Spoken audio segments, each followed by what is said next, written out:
Pembelajaran berdiferensiasi adalah suatu pendekatan pembelajaran yang dirancang untuk memenuhi kebutuhan belajar yang beragam dari setiap siswa di dalam kelas. Sudah jelas nih Bapak Ibu, berarti melalui pendekatan ini nanti kita bisa melayani semua perbedaan siswa yang ada di kelas.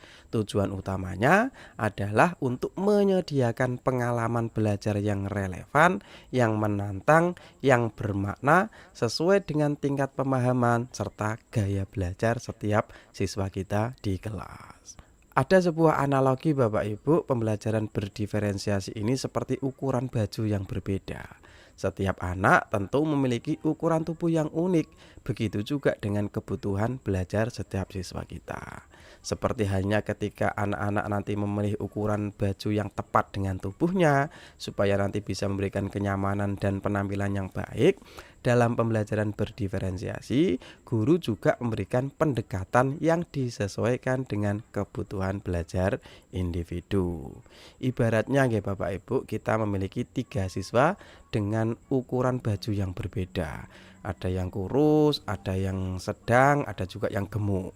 Nah, jika kita memberikan baju yang sama kepada ketiga siswa tersebut, kemungkinan besar baju itu tidak akan pas untuk salah satu, atau bahkan bisa jadi semuanya malah tidak pas. Begitu pula dalam pembelajaran, jika kita sebagai guru hanya menggunakan satu pendekatan yang sama untuk semua siswa, beberapa siswa mungkin tidak dapat mengikuti pembelajaran dengan baik atau merasa kurang tertantang. Nah, karena dia tidak bisa mengikuti pembelajaran dengan baik, maka tentu secara naluriah dia akan berontak. Sehingga kita sebagai guru kadang justru malah melabeli anak ini sebagai anak yang nakal. Bisa jadi itu salah kita yang tidak bisa melayani gaya belajar anak kita di kelas. Kemudian berikutnya ada beberapa filosofi yang mendasari tentang pembelajaran berdiferensiasi ini Bapak Ibu. Yang pertama, semua siswa pada dasarnya memiliki kekuatan dalam bidang tertentu.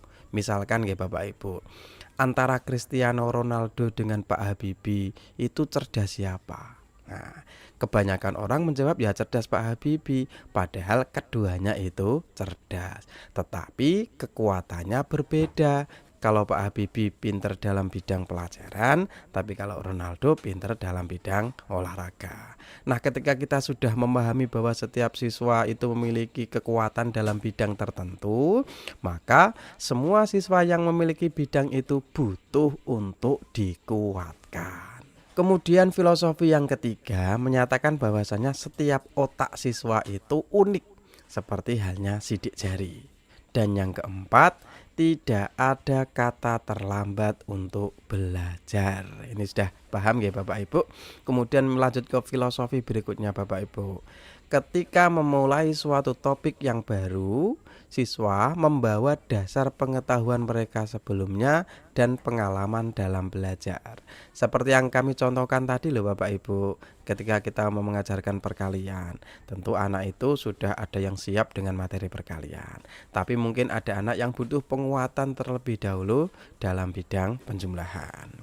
Kemudian filosofi yang selanjutnya adalah emosi, perasaan, dan sikap berpengaruh pada belajar. Ini jelas ya Bapak Ibu, dalam penelitian juga seperti itu. Apalagi ada teori trinuin otak itu Bapak Ibu, di mana otak manusia itu kan dibagi menjadi 3. Ada neokorteks, ada otak limbik, dan ada otak reptil, di mana otak yang berfungsi untuk berpikir itu adalah otak neokorteks, di mana otak limbik itu kan yang berhubungan dengan emosi, sekaligus berfungsi sebagai saklar. Ketika emosi, perasaan, dan sikap anak itu positif, maka yang akan aktif adalah otak yang neokorteks tadi, sehingga anak-anak belajar itu lebih cepat, lebih efektif. Tetapi jika emosi anak itu negatif, tidak suka dengan gurunya, tidak cocok dengan metodenya, merasa terbebani dengan materi pelajaran yang terlalu sulit, tentu saja yang akan aktif adalah otak yang reptil, otak yang dipakai seperti halnya hewan, yaitu melawan atau kabur. Kemudian selanjutnya, filosofi berikutnya adalah semua siswa itu sebenarnya dapat belajar, tetapi dengan cara yang berbeda dan pada waktu yang berbeda pula. Sampai sini mungkin Bapak Ibu sudah memiliki gambaran ya tentang pembelajaran berdiferensiasi. Tetapi Bapak Ibu, pembelajaran berdiferensiasi itu bukan berarti harus memberikan pembelajaran yang berbeda untuk setiap siswa. Oh, siswa ini tak kasih materi A, siswa yang itu tak kasih materi B, siswa yang sono tak kasih materi C, bukan seperti itu. Itu adalah pendekatan individual yang dikembangkan pada tahun 1970 yang biasanya itu adalah untuk siswa dengan PDBK, siswa dengan kebutuhan khusus. Pembelajaran berdiferensiasi ini lebih fleksibel, di mana guru harus menyimpan di kantongnya beberapa strategi, di mana strategi itu akan dimunculkan sesuai dengan keadaan siswa di kelasnya. Nah, terus bagaimana Pak cara kita nanti memberikan diferensiasi pembelajaran? Harus memberikan perbedaan-perbedaan itu dengan cara seperti apa? Nah, di dalam pembelajaran berdiferensiasi ada 3 aspek diferensiasi.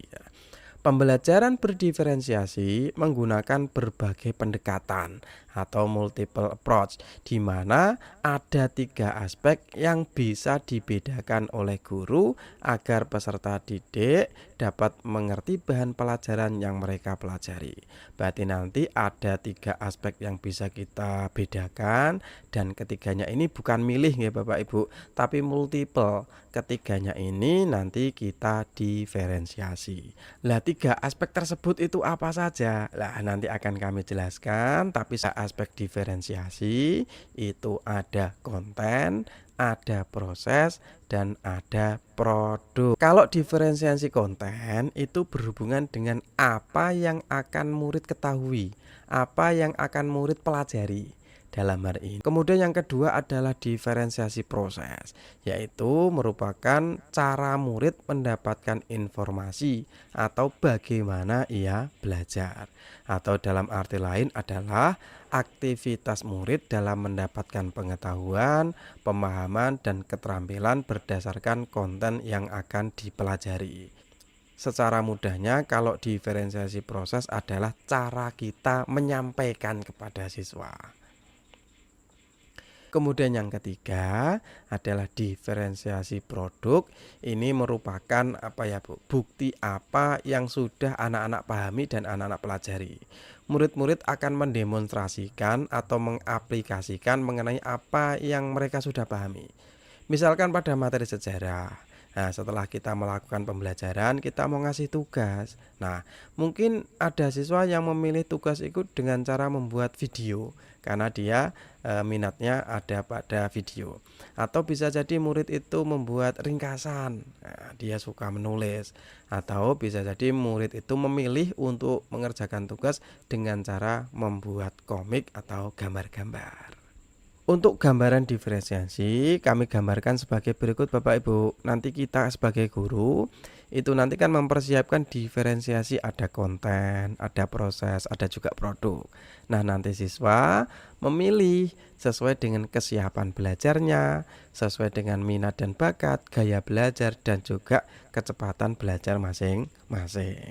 Nah, untuk tahapannya supaya nanti pembelajaran berdiferensiasi bisa maksimal, maka nanti tentu diawali dengan asesmen awal. Kalau dulu itu biasa disebut dengan asesmen diagnostik Bapak Ibu. Nah, asesmen awal ini dilakukan untuk siswa pada sebuah tujuan pembelajaran. Misalkan kita mau mengajarkan tentang materi perkalian, tentu kita harus melakukan asesmen di awal. Ini untuk apa? Supaya nanti kita punya data tentang kesiapan belajar siswa. Setelah nanti kita melakukan asesmen awal, kita punya data siswa, maka nanti kita merencanakan diferensiasi di konten dan di prosesnya. Nah, setelah kita nanti melakukan proses pembelajaran, kita juga melakukan diferensiasi produk, yaitu tugas yang dilakukan oleh siswa. Dan di akhir nanti setelah adanya asesmen sumatif, tentu kembali lagi kita melakukan asesmen awal untuk tujuan pembelajaran berikutnya. Kami akan memberikan contoh ilustrasi tentang pembelajaran berdiferensiasi. Misalkan Bapak Ibu ada seorang guru ingin mengajarkan materi tentang penjumlahan. Nah, setelah melakukan asesmen awal, guru melakukan pembelajaran berdiferensiasi dengan membuat kelompok kecil. Jadi di kelas itu dibagi menjadi 3 kelompok. Ada yang kelompok benda konkret, ada kelompok visual, ada kelompok bekerja mandiri. Kelompok benda konkret ini adalah siswa yang masih membutuhkan benda konkret untuk memahami tentang penjumlahan, benda nyata, Bapak Ibu. Kalau visual ini siswa yang membutuhkan visual, yaitu berupa gambar. Karena di dalam matematika, tahapan belajar matematika itu kan ada 3 KPA, konkret, piktoral, dan abstrak. Nah, ini ada siswa kelompok konkret, ada kelompok visual, dan ada yang kelompok bekerja mandiri. Di mana itu siswa sudah mampu melakukan penjumlahan secara mandiri, sudah bisa terwakili dengan bilangan-bilangan. Nah, setelah guru tadi membuat 3 kelompok, maka di dalam pembelajaran guru itu menyiapkan 3 sentra dalam satu aktivitas. Di kelas itu ada 3 sentra. Ada sentra benda konkret, ada sentra visual, ada sentra bekerja mandiri. Kalau yang sentra benda konkret itu adalah siswa nanti memahami konsep penjumlahan dengan media secara konkret. Misalnya berupa kancing atau berupa tusuk gigi. Ya. Kalau untuk yang visual, nanti mereka memahami konsep penjumlahan dengan media komik atau media bergambar. Kalau untuk yang bekerja mandiri, nanti pembelajarannya berupa menjumlahkan bilangan. Misalkan 3 tambah 2. Nah, mungkin video